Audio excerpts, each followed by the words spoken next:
با سلامی دیگر باره به همه بینندگان عزیز سرخط خبرهای روز است تقدیم شما ساعت با وقت پرگه 10 و من در چند دقیقه دیگر برای شما خبرهای تازه تاجیکستان و جهان را میرسانم و تشکر میگویم که پیوسته خبرهای ما را تماشا میکنید و با رادیوی آزادی هستید.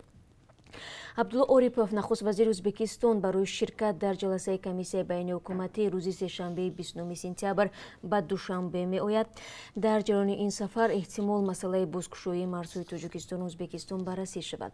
مسئولین ریاست اطلاعات و مطبوعات وزارت کار خارجه تاجیکستان گفتند طبق برنامه اوریپوف در جلسه هفتم کمیسیه بین حکومتی تاجیکستان و ازبکستان اشتراک میکند. به قول منبع اینچنین نخست وزیر ازبکستان کارخانه مشترک ارتل اوست را باز میکند. این کارخانه مشترک ازبکستان و تاجیکستان در شهر دوشنبه بنیاد شده اساساً تجهیزات معیشی تولید میکند. درباره جزئیات بیشتری سفر هیئت ازبکستان با رهبری نخست وزیر عبدالله مقامات هر دو کشور شرح زیاده نمیدهند. اما یک مقام آگاه از جزئیات این سفر گفت باز کردن مرز از موضوعهای گفتگوی قای رسولزاده و عبدالله اوریپوف است. مرز دو کشور به دلیل پنجشنبه ویروس کرونا از میانه‌های ماه مارس سال جاری به این طرف بسته باقی میماند. باید گفت که ازبکستان قبلا اعلان کرده بود از 1 اکتبر مرزهای کشور را پورا باز کرده حرکت ماشین و قطار و هواپیماها را برقرار میکنند. در این باره روز 17 سپتامبر قرار ویژه کمیسیه جمهوری مبارزه با کرونا ویروس در ازبکستان صادر شد. شرط اساسی گشوده شدن مرزها و ورود خارجی ها به ازبکستان این است که معیارهای بخطری بهداشتی رعایت شود. یک ساکن شهر نورک دیروز همراه دختری 10 سالش خود را به دریای وخش پرتافته است.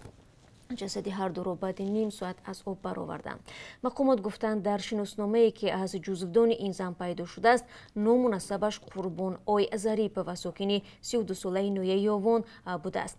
از حکومت شهر نورک به رادیو آزادی گفتند احتمال خشونت و ناامیدی و مشکل اقتصادی سبب شده است این زن جوان قصد جان خود و دختری نابالغش را کند.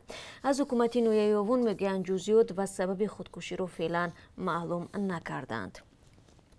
پیوندان اسرارالدین روزقی 38 ساله میگویند پس از 3 ماه بازداشت او را توسط تلویزیون های دولتی تاجیکستان دیدند و به ادعای آنها او زیر فشار بیانات داده است. وی پسری زبیدالله روزق عضو زندانی حزب فعالیتش در تاجیکستان ممنوع نهضت اسلامی است.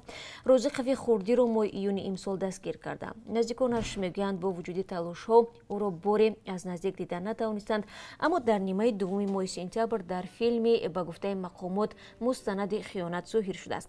در حالی که مقامات در این فیلم درباره سرمایه‌گذاری به تروریسم صحبت می‌کردند، حسام‌الدین روزقی برادر اسرارالدین میگوید معلوم است وی تحت فشار حرف میزند. اسرارالدین روزقی در بازار کاروان شهر دوشنبه به فروش لباس‌های کودکانه مشغول بوده است.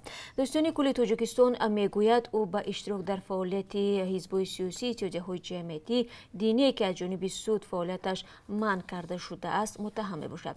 سازمان دیدبان حقوق بشر از تاجیکستان خواسته است اسرارالدین روزقی را فوراً آزاد کنند و در زمینه بازداشت خودسرانه تحقیقات انجام داده مسئولان را به جوابگری بکشند. سامانه اخبار می نویسد که آخر هفته گذشته در پی یک صدمه نقلیاتی در روسیه دو زاده تاجیکستان به هلاکت رسیدند. صدمه دو ماشین سبکروی لادا پریورا و فورد فوکوس روز 26 سپتامبر در شهر پنزه رخ داده است. در نتیجه راننده 46 ساله لادا و مسافر 38 ساله که گفته می شود برادران از نویه اسفره بودند در جای حادثه می رفتند.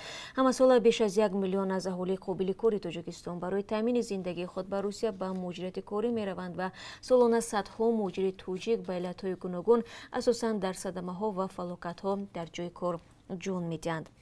ضمناً در نتیجه چپه شدن پل پیاده گذری در نویه ستوپین ولایت مسکو روز 27 سپتامبر 49 شهروند قرقیزستان جراحت برداشته است. سفارت قرقیزستان در روسیه خبر می‌دهد که 4 تن آنها با جراحت‌های وزنی در بیمارخانه بستری شدند. مقامات قدرتی و تفتیشاتی روسیه به جای حادثه حاضر شدند. عین زمان مسئله پرداخت جبران به قرقیزستانی‌های ضرر دیده بررسی می‌شود.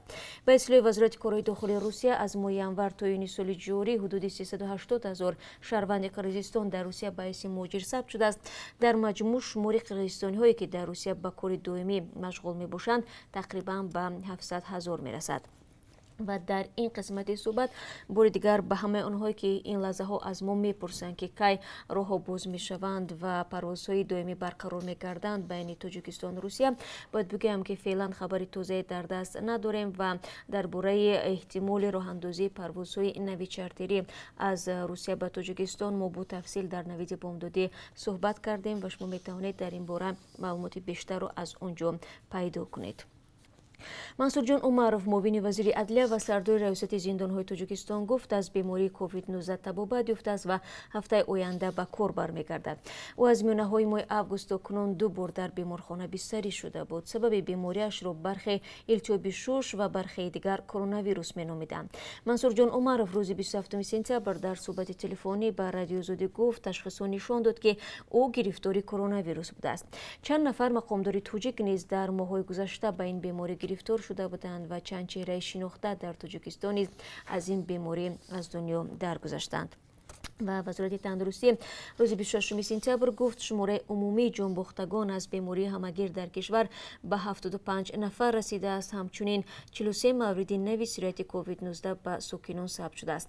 از آخر ماه اپریل تا 26 سپتامبر شماره گرفتاران کرونا ویروسی نو به 9605 نفر برابر شده. بیش از 87% بیماران طبق آمار رسمی شفا یافتند. خب بینندگان عزیز، این چند خبری تازه بود که تونست به دست من رسید. با خبرهای از این بیشتر شما را در برنامه خبری بعد از 3 ساعت دیگر منتظر خواهیم بود. خود را احتیاط کنید.